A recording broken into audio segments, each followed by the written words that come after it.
मेरी शादी एक नामर्द से हो गई। शादी के 2 महीने बाद ही मैं पेट से हो गई और यही बात मेरी ज़िंदगी के लिए सबसे बड़ी सज़ा बन गई।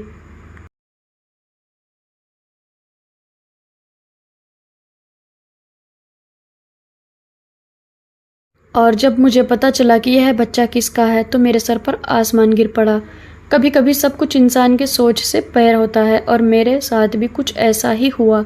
मेरा नाम अनुराधा है। मेरी उम्र लगभग 35 साल हो चुकी थी, पर अभी तक मेरी शादी नहीं हुई थी क्योंकि मेरे माँ बाप बचपन में ही गुजर चुके थे और मेरे ऊपर मेरी 2 छोटी बहनों की जिम्मेदारी भी थी। छोटी मोटी नौकरी करके अपना और अपनी बहनों का पेट पाल रही थी। कुछ दिन बाद मैंने अपनी दोनों बहनों की शादी करवा दी। अपनी दोनों बहनों की शादी के बाद अपने ही घर में मैं अकेली रह गई थी।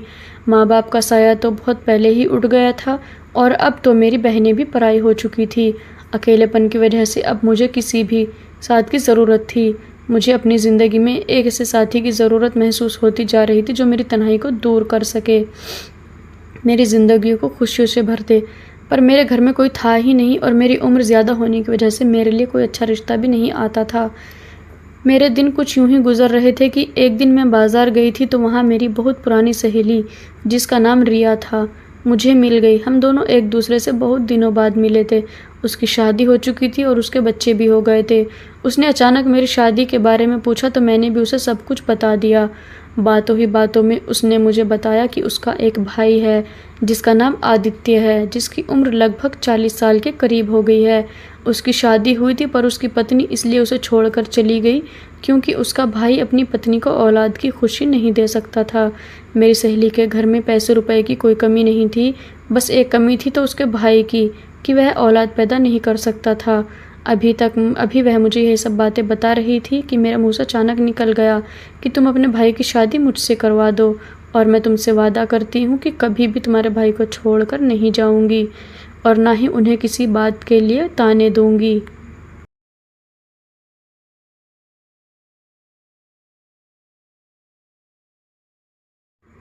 मेरी बातें सुनकर मेरी दोस्त हैरान हो गई। उसने कहा, इतनी बड़ी सच्चाई जानते हुए भी कि मेरा भाई कभी बाप नहीं बन सकता, तब भी तुम उससे शादी करने को तैयार हो।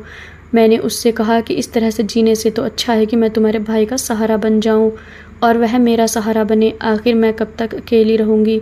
मेरा हाल तो ऐसा है कि अगर मैं मर जाऊं तो किसी को कानो कान खबर तक नहीं होगी। मेरी सहेली मेरा यह फैसला सुनकर तो बहुत खुश हुई क्योंकि उसके घर में किसी औरत की ज़रूरत थी। उसकी माँ बहुत पहले ही गुजर चुकी थी। उसका भाई अपने बूढ़े बाप के साथ रहता था। उसने कहा, ठीक है, मैं यह बात अपने भाई से पूछकर बताऊंगी। वैसे तुम इस शादी को पक्का ही समझो क्योंकि मेरे भाई को तुम्हारे ही जैसी किसी साथी की ज़रूरत है। 1-2 दिन गुजरने के बाद मेरी सहेली मेरे घर आई और वह बहुत ही खुश थी। उसने कहा, भैया शादी के लिए तैयार है पर उनकी एक शर्त है। मैंने घबरा कर पूछा कि शर्त क्या है? उसने कहा, बस यही कि उसका भाई यह चाहता है कि दुनिया को उसके नामर्द होने की बात कभी भी पता ना चले। मैंने कहा, बस इतनी सी बात, तुम और तुम्हारे भाई इस बात के लिए बेफिक्र रहो। मैं भला क्यों दुनिया को बताने जाऊंगी कि मेरा पति नामर्द है। अगले कुछ दिनों में मेरी और आदित्य की शादी बड़े धूमधाम से हुई। लोग तो यह देखकर हैरान थे कि एक अकेली लड़की को कैसे इतना अच्छा रिश्ता मिल गया। मैंने यह बात अपनी बहनों को भी नहीं बताई कि मेरा पति नामर्द है। मेरे पति का यह राज मेरे सीने में दफन होकर रह गया था।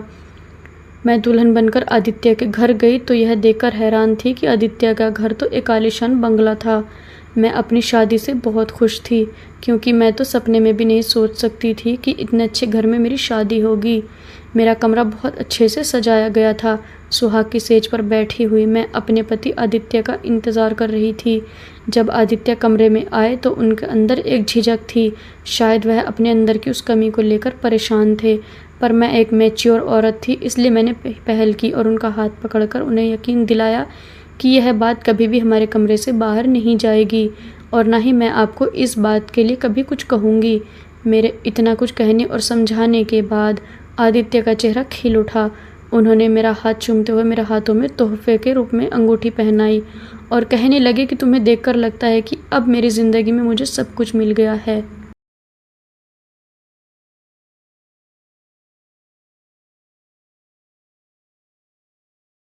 मुझे भी कुछ ऐसा ही लग रहा था कि मैं अपनी ज़िंदगी में बहुत खुश हूँ, मगर मुझे क्या पता था कि आने वाला वक्त मेरी ज़िंदगी की आजमाइश साबित होगा।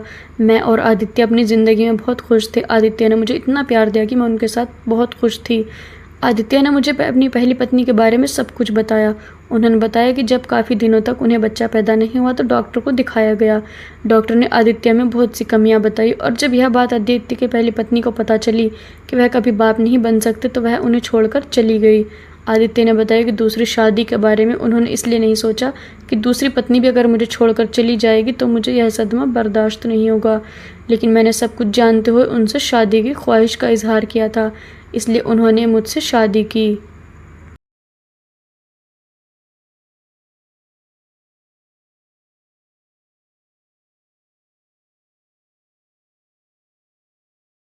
मेरे दिल में भी बच्चे की तमन्ना थी, पर मुझे यह बात बहुत अच्छे तरीके से पता थी कि मेरा पति मुझे औलाद नहीं दे सकता, इसलिए मैंने औलाद की ख्वाहिश को अंदर ही मार दिया था और आदित्य को यकीन दिलाया कि मैं आपसे कभी बच्चे की ख्वाहिश नहीं रखूंगी।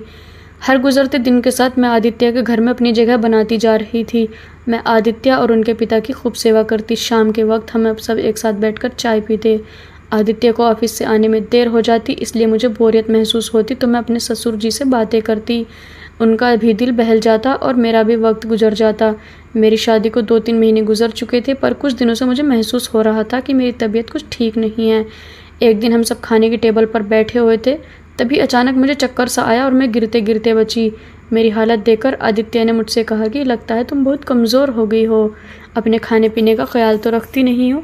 ठीक है, खाना खाने के बाद तो हम तुम्हें डॉक्टर के पास लेकर चलेंगे, ताकि डॉक्टर कुछ ताकत की दवाइयाँ दे और तुम खाना अच्छे तरीके से खाने लगो और तुम्हारे अंदर की कमज़ोरी भी दूर हो जाए। पर मैं डॉक्टर के पास नहीं जाना चाहती थी, पर आदित्य ने मेरी एक नहीं सुनी। ऑफिस जाने के बजाय वो तो मुझे डॉक्टर के पास लेकर चले गए। डॉक्टर ने मेरा चेकअप किया और चेकअप करने के बाद जो कहा उसे सुनकर तो हम दोनों पति पत्नी सुन रह गए। डॉक्टर ने बड़ी खुश होकर यह खबर सुनाई, पर यह खबर सुनते ही हम दोनों के चेहरे की फाइयाँ उड़ गई। मैं और आदित्य बहुत ही अजीब नज़रों से एक दूसरे को देखने लगे, क्योंकि मुझे और आदित्य को यह बात बहुत अच्छे तरीके से पता थी कि आदित्य कभी बाप नहीं बन सकते। तो फिर यह बच्चा किसका है? आखिर मैं प्रेग्नेंट हुई तो हुई कैसे? डॉक्टर के हाथ से आदित्य ने रिपोर्ट ली और बिना कुछ कहे बाजू से मुझे पकड़कर गाड़ी तक ले आए और इतनी तेज़ रफ्तार में गाड़ी चलाई कि मेरी चीख ही निकल गई। मुझे भी कुछ समझ में नहीं आ रहा था कि आखिर हो क्या रहा है। हम दोनों घर पहुंचे तो मेरे ससुर जी हमारे इंतज़ार में बाहर बैठे हुए थे। हम दोनों को घर आता देख फिक्रमंदी से पूछने लगे, बहू की तबीयत कैसी है बेटा? डॉक्टर ने क्या कहा? आदित्य का गुस्से का पारा हाई था। उन्होंने गुस्से में कहा कि आपकी बहू प्रेग्नेंट है, जबकि यह बात मैं बहुत अच्छे तरीके से जानता हूँ कि यह बच्चा मेरा नहीं है। आदित्य की बातें सुनते ही मेरे ससुर जी आदित्य से कहने लगे, तुम यह सब कैसी बातें कर रहे हो? मैं हॉल में पड़े सोफे पर गिर गई, क्योंकि मुझ में इससे ज़्यादा बर्दाश्त करने की हिम्मत नहीं थी। मैं बेकसूर थी, लेकिन मेरा पति चीख चीख कर मुझे बेइज्जत कर रहा था। आदित्य की बात सुनकर मेरे ससुर जी गुस्से में खाने लगे, थोड़ा सोच समझ कर तो बात किया करो और इस तरह अपनी पत्नी पर इल्ज़ाम लगाने से पहले कुछ तो शर्म करो। अपने ससुर जी की बातें सुनकर मुझे थोड़ी हिम्मत मिली। मैंने रोते हुए कहा कि मैं नहीं जानती कि यह बच्चा मेरे पेट में कैसे आया, लेकिन मैं इतना ज़रूर जानती हूँ कि आपके सिवा मेरी ज़िंदगी में कोई नहीं है। आदित्य ने गुस्से में कहा, तुम तो चुप ही रहो। आज मुझे समझ आया कि आखिर तुम्हारी शादी क्यों नहीं हो रही थी, और तुमने मुझसे शादी इसलिए की क्योंकि तुम्हें अच्छे तरीके से पता था कि मैं कभी बाप नहीं बन सकता। इसलिए मैं तुम्हारे हर जुर्म को बर्दाश्त कर लूँगा, लेकिन तुम गलत थी, क्योंकि मैं इतना बेवकूफ़ नहीं हूँ कि किसी और के बच्चे को अपना नाम दूँ। इसलिए बेहतर यही होगा कि तुम अभी और इसी वक्त अपना सामान उठाओ और यहाँ से चली जाओ। मेरे ससुर जी ने आदित्य को समझाने की बहुत कोशिश की, पर आदित्य गुस्से में पागल हो चुका था। वह कुछ भी जानना और समझने को तैयार ही नहीं था। आदित्य ने गुस्से में मेरा हाथ पकड़ा और आधी रात को मुझे बाहर निकाल दिया। मैं रोती बिलखती अपने घर वापस आ गई। मेरा और आदित्य का रिश्ता जहाँ से शुरू हुआ था शायद वहीं पर ख़त्म होने वाला था। यह सब सोचते सोचते मेरी तबीयत बिगड़ रही थी, पर मुझे अभी भी आदित्य की ही परवाह थी, क्योंकि मैं उनसे बहुत प्यार करती थी। मैं सारी रात रोती रह गई और रोते रोते न जाने कब मेरी आँख लग गई, मुझे पता ही नहीं चला। और मेरी मेरी आंख उस वक्त खुली जब दरवाजे पर दस्तक हुई। मैंने दरवाज़ा खोला तो सामने मेरी ननद रिया खड़ी थी। रोते हुए मैं उसके गले लग गई। रोते रोते मैं उससे कह रही थी कि मैं बेकसूर हूँ और मुझे नहीं पता कि यह बच्चा मेरे पेट में कैसे आया। मेरी सहेली, जो कि मेरी ननद भी थी, वह मुझे समझाते हुए कहने लगी, तुम चिंता मत करो, सब कुछ ठीक हो जाएगा। मेरी सहेली मुझे समझाकर चली गई। मुझे अपनी सहेली की बात पर बिल्कुल भी यकीन नहीं था। आखिर यह सब वह कैसे ठीक कर सकती थी। बहुत सोचने विचारने के बाद मेरे दिमाग में यह बात आई, कहीं मेरे ससुर जी ने तो मेरे साथ कुछ गलत नहीं किया, क्योंकि शादी के बाद मेरी ज़िंदगी आदित्य के अलावा अगर कोई मर्द था तो वो थे मेरे ससुर जी। पूरे दिन रात वही मेरे साथ रहते थे। आदित्य तो ऑफिस से घर आने में कभी कभी रात के 12 बजा देते थे। रात का खाना खाने के बाद जब मैं अपने कमरे में जाकर सो जाती थी तो मेरे ससुर जी ये सब बातें सोचते ही मेरे रोंगटे खड़े हो जाते। उनका मेरे ऊपर प्यार जताना और हद से ज़्यादा ख्याल रखना आज मुझे कुछ खटक रहा था। इसी सोच विचार के साथ किसी तरह मैंने एक हफ़्ता गुजार दिया और हर गुजरते दिन में भगवान से बस यही प्रार्थना करती कि भगवान मुझे बेकसूर साबित कर दो और मैं अपने पति के साथ दोबारा अपनी ज़िंदगी शुरू कर सकूं। मेरी दोनों बहनें अपनी ज़िंदगी में ऐसी मगन थी, उन्हें मेरी ज़रा भी परवाह नहीं थी, जबकि मैंने उन्हें माँ बाप की तरह पाला था। एक हफ्ते बाद जब मेरी ननद रिया मेरे पति आदित्य के साथ मुझे लेने के लिए मेरे घर आई तो मुझे आदित्य को दरवाजे पर देखकर मैं हैरान रह गई। मुझे कुछ समझ ही नहीं आ रहा था कि आखिर आदित्य मुझे लेने आए कैसे, लेकिन मेरे लिए तो बस यह इतना ही काफ़ी था कि मुझे दोबारा आदित्य की ज़िंदगी में शामिल होने का मौका मिल रहा है। मैं बिना कुछ बोले उन दोनों के साथ गाड़ी में जाकर बैठ गई, पर जब घर पहुंची तो मैंने देखा घर को बहुत अच्छे तरीके से सजाया गया था और मेरे ससुर जी ने बहुत खुशी मन से मेरा स्वागत किया। यह सब देखकर मैं हैरान थी कि आखिर यह सब क्या हो रहा है। मेरी सहेली ने बड़े प्यार से मुझे गले लगाया और मुझसे कहने लगी कि तुम्हारा बहुत बहुत शुक्रिया कि तुमने मुझे बुआ बनने का मौका दिया। मैंने हैरत से एक नज़र आदित्य पर डाली तो आदित्य शर्मिंदगी से नज़र झुकाए खड़े थे। मेरी सहेली यानी कि मेरी ननद सारा सच मुझे बताने लगी। उसने बताया कि पापा को तुम्हारे ऊपर विश्वास था कि तुम एक अच्छी लड़की हो, तुम कभी भी कोई गलत काम नहीं कर सकती।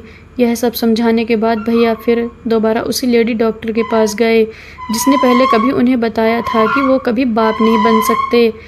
उस डॉक्टर ने भैया को देखते ही पहचान लिया, पर जब भैया ने उन्हें बताया कि मेरी दूसरी पत्नी प्रेग्नेंट है तो लेडी डॉक्टर ने भाई को ऐसा सच बताया जिसे सुनकर उनके सर पर आसमान गिर पड़ा कि भाई के अंदर कोई कमी ही नहीं थी। उनकी पहली पत्नी भाई के साथ रहना ही नहीं चाहती थी, इसलिए ऐसी दवाइयाँ इस्तेमाल करती थी कि वह कभी प्रेग्नेंट ना हो और भाई पर झूठा इल्ज़ाम लगाकर छुटकारा पाना चाहती थी और इसलिए उसने पैसे के दम पर झूठी रिपोर्ट बनवाई कि भाई कभी बाप नहीं बन सकते।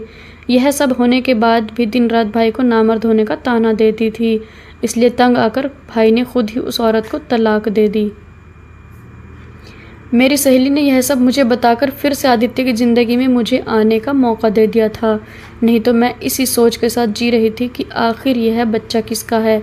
मैं तो अपने ससुर जी पर भी शक करने लगी थी। आदित्य मुझसे अपने किए की माफ़ी मांगने लगे, लेकिन मुझे उनसे कोई शिकायत नहीं थी, क्योंकि उनकी जगह कोई और भी होता तो वो भी शायद ऐसा ही करता। मेरे घर आने की खुशी में मैंने और आदित्य ने मिलकर केक काटा था और मेरे ससुर और मेरी सहेली ने हमारे अपने होने का फ़र्ज निभाया था।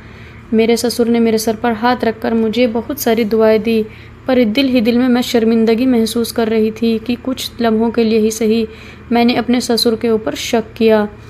हमारे रिश्ते कितने नाजुक होते हैं जिन्हें बहुत प्यार से संभाल कर रखना पड़ता है। कभी कभी इंसान की मामूली सी गलती से हमारे रिश्ते शीशे की तरह टूटकर बिखर जाते हैं।